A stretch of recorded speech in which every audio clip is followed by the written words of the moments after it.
So today, we're going to do something a little different, a bit of digital archaeology. We've got our hands on this incredible chronicle of video game releases, a massive data log that goes back over 40 years. Let's dig in. And I mean, the scale here is just huge. We're looking at a raw feed of game releases that starts way back in the early 1980s, with titles for machines like the Apple II and, DOS, and it stretches all the way to games planned for 2025 and even beyond. It's basically a snapshot of an entire industry's life. And okay, at first glance, it's a lot. It can be pretty overwhelming. I mean, it's just name after name, date after date, platform after platform. It just looks like pure, chaotic data. But here's the thing. Hidden inside all that noise are some absolutely incredible stories. If you know how to look, this data shows us how gaming grew from this niche hobby into the global cultural force it is today. So what do you say? Shall we grab our digital shovels and start digging?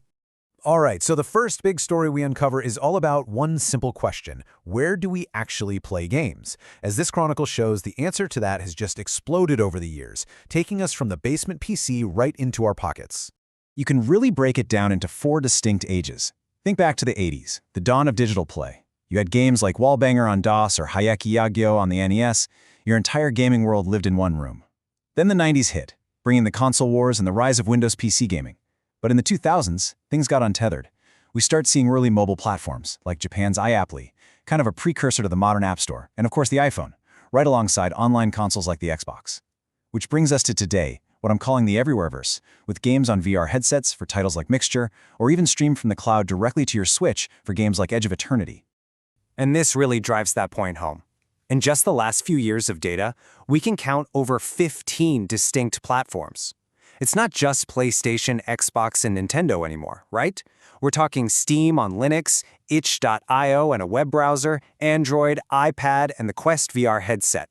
Gaming is no longer chained to the television.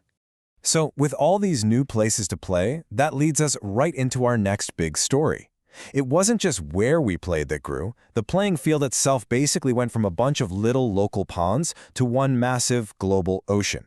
And wow, the difference between then and now it's just night and day. You look back at 1990 in this chronicle, and it's game after game, from Kitertesi Daihaka to Codename Viper on the NES, all listed with a single release region, Japan.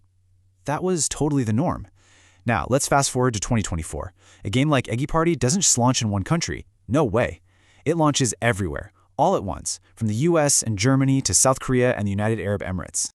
And this isn't just a vibe, it's right here in the data. This table shows how worldwide releases went from being the rare exception to the absolute rule. Back in the 90s, a worldwide release was a real novelty, usually for shareware stuff like Galactics. By 2021, it's the standard for huge titles like Persona 5 Strikers.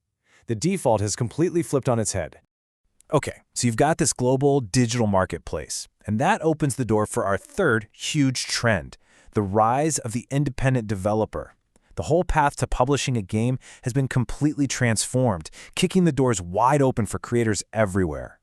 And you can actually watch this journey unfold right here in our chronicle. It really starts back in the shareware era, with developers literally mailing floppy disks. Then you get a big leap with console digital stores, like Nintendo's WiiWare back in 2009, which was one of the first services to let you download indie games right to your console. After that, the Steam revolution completely changed the game, giving indies a global storefront. And that brings us to today with these totally open platforms like itch.io. Each step just tore down another barrier. So you hear me mention itch.io, and you see it pop up all over the place in the recent data. So what exactly is it? Well, think of it as this super open marketplace. You don't need some huge publishing deal. If you make a game, whether it's a little browser project like Bracky's Little House or a more complex title like Interdict, you can just put it up for the entire world to play. It's really the ultimate democratization of making games. But while all these doors were opening for the small creators, a very different story was unfolding at the very top of the industry. Because our chronicle, well, it also leaves a pretty clear money trail. Check this out. Tucked away among all the game releases, you find little notes like this one from 2010. It's a direct quote from the data, saying Warner Bros. Acquired Rocksteady Studios. Now, if that name sounds familiar, it should. This is the team behind the legendary Batman Arkham games. So this wasn't some small deal, right? This was a major, beloved studio getting swallowed up by a media giant. And it all points to one key word for this trend: consolidation.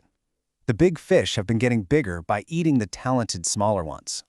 And listen, that Rocksteady deal, it was not an isolated incident, not by a long shot.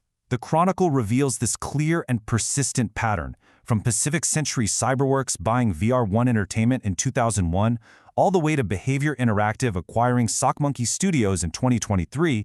The data shows this has been a defining feature of the industry for decades. Now, for us gamers, that can mean these huge blockbuster titles, but it also makes you wonder about creative risks when everyone's part of a bigger corporate family, you know? Okay, so we've dug through 40 years of game releases, company buyouts, and platform shifts. What have we actually learned? What stories has this digital chronicle really told us?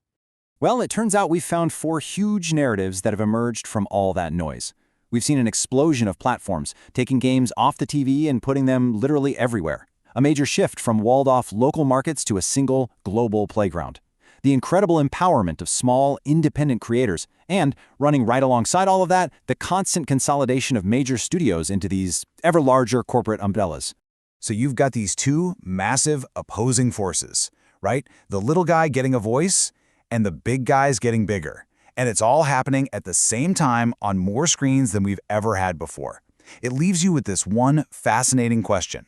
With all this going on, what do you think the next chapter of this chronicle is going to look like? Thanks for digging in with me today.